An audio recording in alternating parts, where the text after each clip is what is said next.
नमस्कार, one India Hindi में आपका स्वागत है और मैं हूं आपके साथ विवेक। दुनिया भर में हर साल 10 अगस्त को वर्ल्ड लायन डे मनाया जाता है। एशिया में सबसे ज्यादा शेर पाए जाते हैं और एशियाई शेरों की तादाद भी अब तेजी से बढ़ रही है। आज इस वीडियो में हम आपको बताएंगे कि क्यों मनाते हैं वर्ल्ड लायन डे और क्या है इसका इतिहास।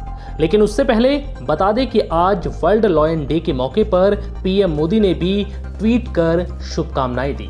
पीएम मोदी ने ट्वीट करते हुए कहा, भारत एशियाई शेरों का बड़ा घर है और ऐसा होने को लेकर वो गौरव महसूस करता है। मैं ये बताना चाहता हूँ कि पिछले कुछ वर्षों में भारत में शेरों की संख्या काफी तेजी से बढ़ी है। पीएम मोदी का गृह राज्य गुजरात शेरों का सबसे बड़ा गढ़ है। गुजरात वन विभाग की हालिया रिपोर्ट बताती है कि राज्य में शेरों की संख्या 700 के पार पहुंच चुकी है। इनमें 8% तक की बढ़ोतरी देखी गई। चलिए अब आपको बताते हैं कि क्यों मनाते हैं वर्ल्ड लायन डे। विश्व शेर दिवस के दिन लोगों को शेरों के प्रति जागरूकता बढ़ाने और उनकी घटती आबादी और संरक्षण के लिए वर्ल्ड लायन डे मनाया जाता है। साथ ही कई कार्यक्रम भी किए जाते हैं। International union for conservation of nature के मुताबिक शेर लुप्त प्रजातियों की लिस्ट में शामिल है। पिछले साल जून में गुजरात सरकार द्वारा की गई जनगणना के मुताबिक शेरों की आबादी में वृद्धि देखी गई है। भारत में 2015 में शेरों की आबादी 523 थी, जो 2022 में 674 हो गई, यानी 5 सालों में 29% की वृद्धि दर्ज की गई है। जनगणना की रिपोर्ट में यह भी कहा गया है कि उनका वितरण 2015 में 22,000 वर्ग किलोमीटर से बढ़कर 2020 में 30,000 वर्ग किलोमीटर हो गया है।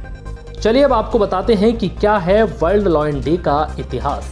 शेरों का इतिहास आज से लगभग 3 मिलियन साल पुराना है, जब शेर एशिया, अफ्रीका, मध्य पूर्व और यूरोप में स्वतंत्र रूप से घूमते थे।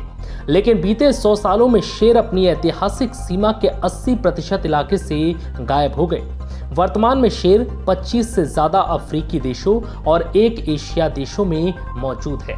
हाल ही में किए गए सर्वेक्षण से पता चलता है कि शेरों की संख्या 30,000 से घटकर लगभग 20,000 रह गई है। भारत में पाए जाने वाले एशियाई शेरों की बात की जाए तो वो अब प्रतिबंधित गिर वन और राष्ट्रीय उद्यान और इसके आसपास के क्षेत्रों में ही पाए जाते हैं। शेरों का जिक्र भारतीय पौराणिक कथाओं में भी किया गया है। कई पेंटिंग्स और साहित्य और शेर के शिकार के रिकॉर्ड से पता चलता है कि शेर धार्मिक पौराणिक कथाओं, शाही प्रतीकों और भारतीय संस्कृति पहचान का हिस्सा रहा है। कहा जाता है कि भारत में ब्रिटिश शासन के दौरान बड़े पैमाने पर शेरों का शिकार किया जाता था।